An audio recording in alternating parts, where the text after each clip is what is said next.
Hello दोस्तों, आप सभी को नमस्कार। मैं आशा करता हूँ आप सब लोग कुशल मंगल होंगे।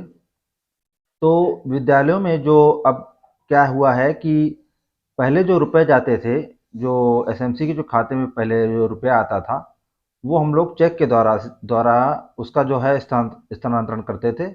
जो हमें कोई भी चीज़ अगर लेनी होती थी तो हम चेक के द्वारा उसका भुगतान करते थे। अब क्या हुआ है कि उस प्रक्रिया को अब बदल दिया गया है, और हम लोग कभी कभार उसको उसको चेक काट कर अपने अपने आप भी रुपए निकाल लेते थे, प्रधान अध्यापक या इंचार्ज। तो अब इस प्रक्रिया को बदल दिया गया है। अब क्या है, पीएफएमएस पोर्टल के द्वारा ही जो है हम उस पैसे का भुगतान कर सकते हैं। हमें हमने जो भी चीज़ खरीदी है उसका उसका भुगतान पीएफएमएस पोर्टल के द्वारा ही कर सकते हैं। तो इसको एसएनए प्रक्रिया कहते हैं। अभी पीएफएमएस पोर्टल जो है उसके द्वारा भुगतान कैसे करना है, इसकी क्या प्रक्रिया है, मैं इसके बारे में आपको थोड़ी जानकारी देता हूँ। और डिटेल में उस फॉर्म को मतलब उस प्रक्रिया को करना कैसे है वो मैं आपको बाद में बताऊंगा, लेकिन आपको मैं थोड़ी ये जानकारी देता हूँ कि ये है क्या। देखिए, इसमें तीन जो व्यक्ति हैं उनका बहुत ही महत्वपूर्ण रोल है। इसमें सबसे मेन है प्रधान अध्यापक या इंचार्ज। उसको क्या है, यहाँ पर क्या किया गया है, उसको एजेंसी एडमिनिस्ट्रेटर बनाया गया है।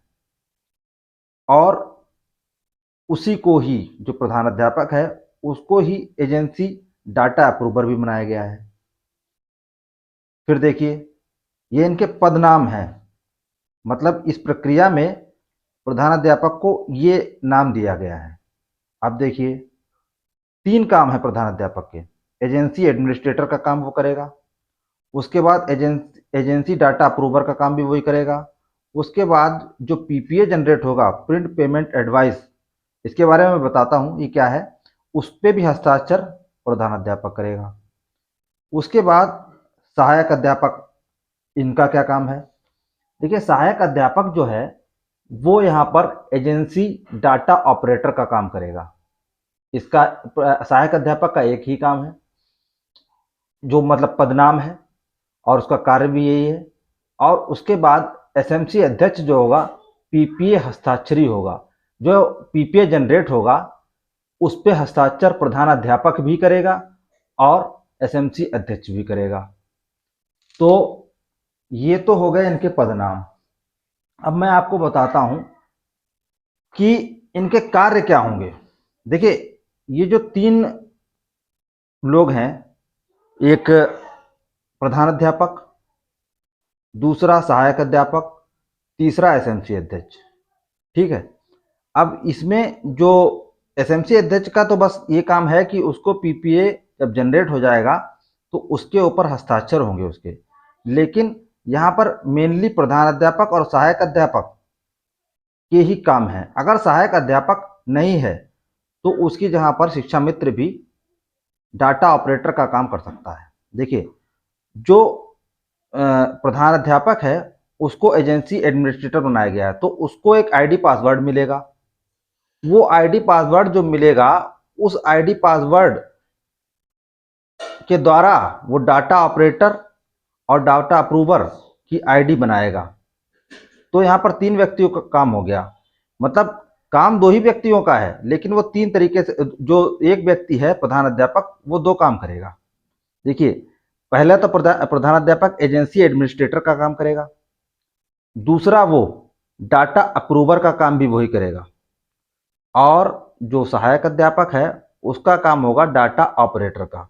अब इनके कार्य सही से, जो इनका क्या काम है और दायित्व है, मैं उनको आपको बहुत डिटेल में थोड़ा समझाता हूँ। देखिए, जो प्रधान अध्यापक हैं या इंचार्ज हैं, वो एजेंसी एडमिनिस्ट्रेटर कहलाएंगे। इनका काम होगा सबसे पहले ये देखना कि कितनी लिमिट प्राप्त हुई है, कितनी लिमिट प्राप्त हुई है इस वित्तीय वर्ष में। मतलब इस वर्ष में उनको कितना रुपया प्राप्त हुआ है। लिमिट का मतलब रुपया। आपके किसी के विद्यालय में 25,000 आता है, किसी का 50,000 आता है, किसी का 1 लाख आता है। तो उसको चेक करना है प्रधान अध्यापक को, एजेंसी एडमिनिस्ट्रेटर को, कि कितने रुपए खाते में प्राप्त हुए हैं। उसको कहेंगे लिमिट यहाँ पर। अब दूसरा काम उनका क्या है प्रधान अध्यापक का, पेमेंट मोड एक्टिवेट करना। अब प्रधानाध्यापक क्या करेगा, वहां पर एक पेमेंट मोड होता है। जब हम पीएफएमएस की वेबसाइट पे जाएंगे तो वहां पर पेमेंट मोड होगा, जिसको प्रधान अध्यापक ही एक्टिवेट करेगा। इसमें अकाउंट नंबर डाल के उसको एक्टिवेट कर देगा, जिससे जो खाता है वो चालू हो जाएगा, वहां पर एक्टिवेट लिख के आ जाएगा। फिर क्या होगा, जो डाटा जो प्रधान अध्यापक है, तीसरा काम उसका है प्रधान अध्यापक का, डाटा जो क्या नाम ऑपरेटर व डाटा अप्रूवर का पंजीकरण करेगा। वो डाटा ऑपरेटर जो सहायक अध्यापक बनेंगे और डाटा ऑपरेटर प्रधान अध्यापक ही रहेंगे। तो वहां पर जो इसकी पीएफएमएस की वेबसाइट होगी, वहां पर डाटा ऑपरेटर का जो पंजीकरण होगा वो प्रधान अध्यापक करेंगे। उसके बाद डाटा अप्रूवर, क्योंकि एक पद है, डाटा अप्रूवर का भी रजिस्ट्रेशन पंजीकरण जो है प्रधान अध्यापक के द्वारा किया जाएगा। ये एक दो तीन कार्य प्रधान अध्यापक के हो गए। फिर चौथा कार्य देखिए, फिर सहायक अध्यापक का कार्य आएगा। सहायक अध्यापक जो है एजेंसी डाटा ऑपरेटर है। क्या है? Agency data operator. इनका कार्य है एक तो वेंडर की मैपिंग व पंजीकरण करना। इनको क्या करना है, ये देखना है कि कौन सा वेंडर सही है जिससे हम सामान लेना चाह रहे हैं, और फिर उनका पंजीकरण पीएफएमएस पोर्टल पे सहायक अध्यापक के द्वारा किया जाएगा, जो कि डाटा ऑपरेटर कहलाएगा। उसके बाद सहायक अध्यापक क्या करेगा, एक्सपेंडिचर बनाएगा। एक्सपेंडिचर बनाने का मतलब है, जैसे मान लीजिए आपने अपने विद्यालय में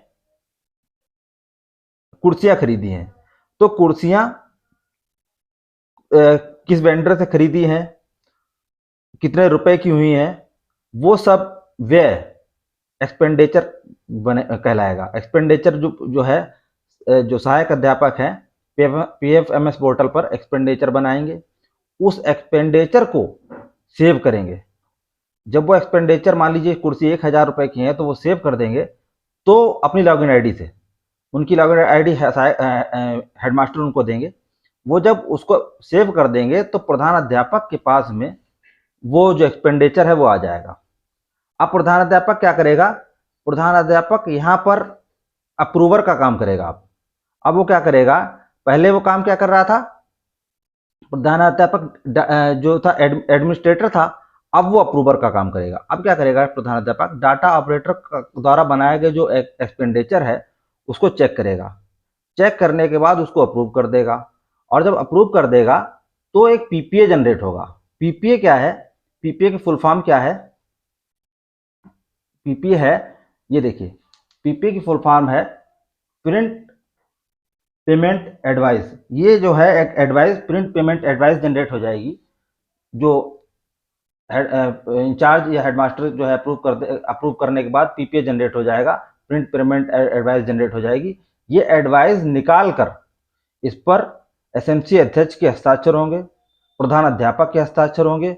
उसके बाद इसको प्रधान अध्यापक ले जाकर के बैंक ऑफ बड़ौदा में, जिसमें जीरो बैलेंस अकाउंट खाता खुला है, उसमें जाकर जमा कर देगा, और वहां बताएगा कि ये इनके पैसे जाने हैं, तो वहां से उस वेंडर के पैसे उसके अकाउंट में भेज दिए जाएंगे। ये पूरी प्रक्रिया है पीएफएमएस पोर्टल की। अब सवाल ये खड़ा होता है कि अगर हमें स्कूल में कोई छोटी मोटी चीज लेनी है, मान लीजिए कोई छोटी चीज लेनी है, तो हम क्या करेंगे।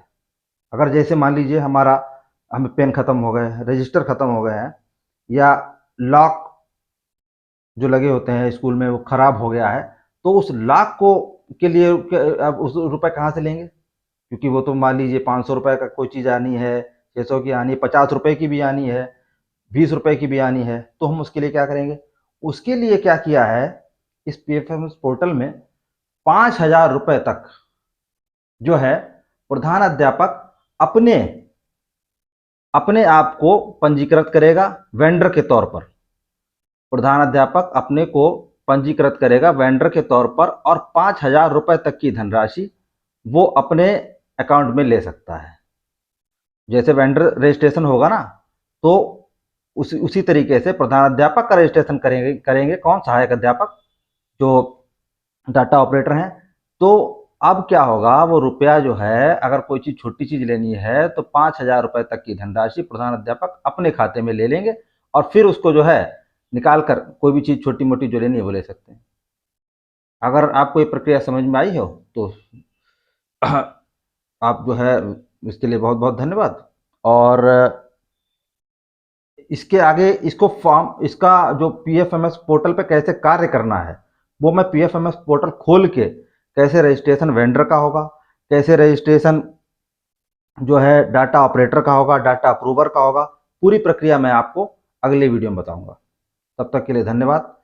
वीडियो को लाइक करें, शेयर करें और कमेंट करें। धन्यवाद।